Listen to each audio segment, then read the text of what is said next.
One of the guys tasked with bringing Anthony Richardson along and lifting his maturity level, lifting him physically as a quarterback as well as behaviorally, that is Cam Turner. He's the quarterback's coach. We had a chance to catch up with him this week and talk about Anthony.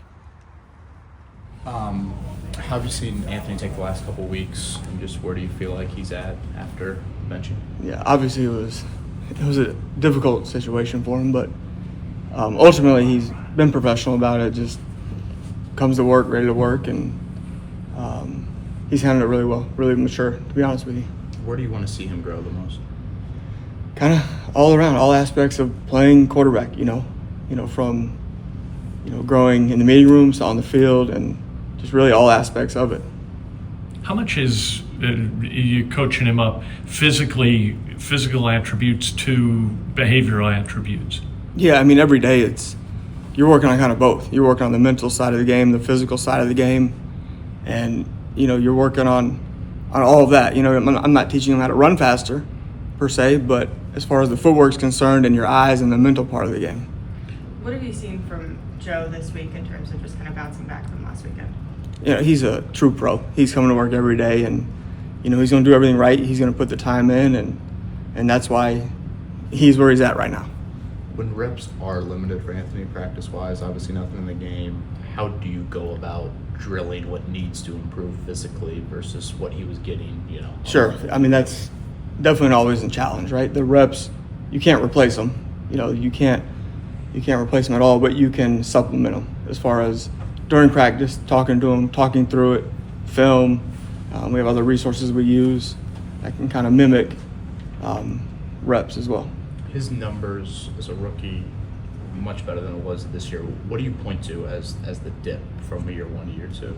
I don't know if I can put my finger on it exactly, but just overall as a group, as a unit, our offense just consistency, just trying to do it right every play, every week, here week in, week out.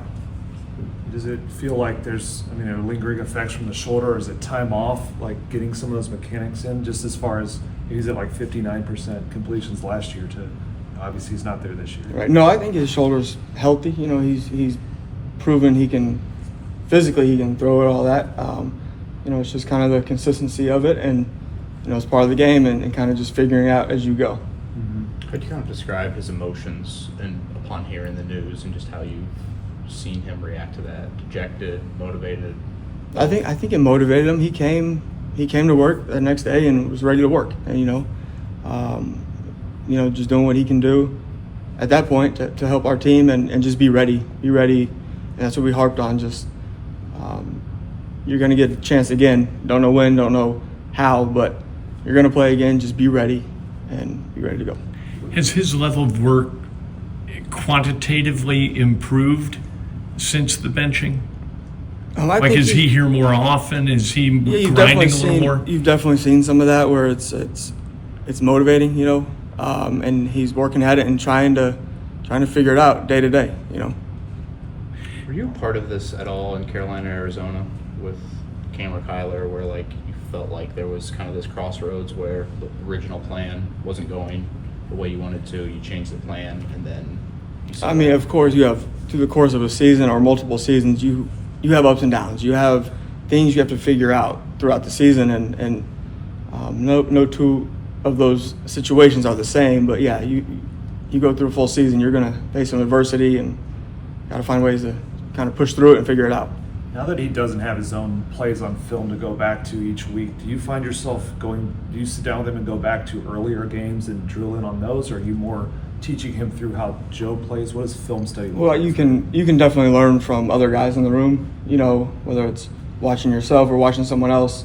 And then obviously the practice, we got film from practice and all that you can learn from. But yeah, anyone in that room can learn from any quarterback on the film.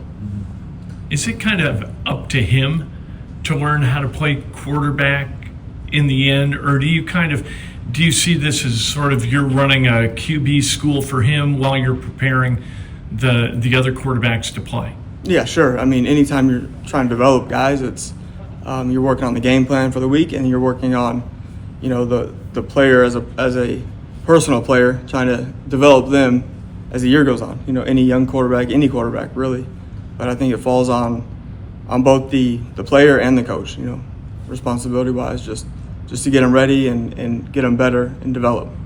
Sorry if you've been asked this already, but he wants to improve everywhere, every aspect of the game. But is there a certain area you look at, like, let's start with this one area that, like, if you can nail this, we'll move on to the others? What would be the first place? we did hit it earlier, but that's okay. Just all aspects really, the mental side, the physical side, and just growing as a whole. As a true quarterback all around. Shane mentioned growing as a professional. To you, what does that mean? I think just like all of us in our professions, you learn from other people. You learn how to do it. You learn what works for you, how to study. What works for Joe might not work for Anthony, and he's kind of have to figure that out as you go. That's Cam Turner, and Cam Turner does not have an easy job. At most places, it's a matter of getting the quarterbacks ready to play on Sunday. In this case, it's about getting Joe Flacco ready to play on Sunday, but also getting Anthony Richardson ready to play either Sunday or 2025, 2026, trying to hasten his development as a quarterback. That's the challenge, the real challenge for Cam Turner.